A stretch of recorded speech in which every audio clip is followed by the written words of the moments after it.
Hi everyone, and welcome to Automedics. Today we're walking you through the process of diagnosing and replacing an AC evaporator. First, we always maintain our high standards for cleanliness and professionalism throughout all the job. After receiving the car with a detailed job card, we begin troubleshooting the customer's concern. We use a variety of advanced tools to identify the issue. For this job, we performed a standard pressure test and a UV dye test to detect micro leaks.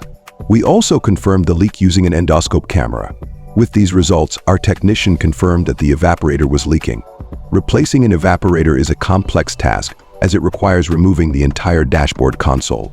It's crucial to have this work done by experienced professionals to prevent future issues like noise or connection problems.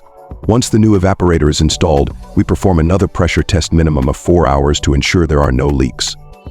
Then, we recharge the AC using high-quality, USA-made refrigerant.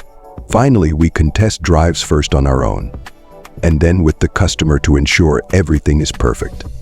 We explain the entire process to the customer, and now we have another happy member in the Automedics family. Thank you for watching. Don't forget to subscribe and follow us for more updates.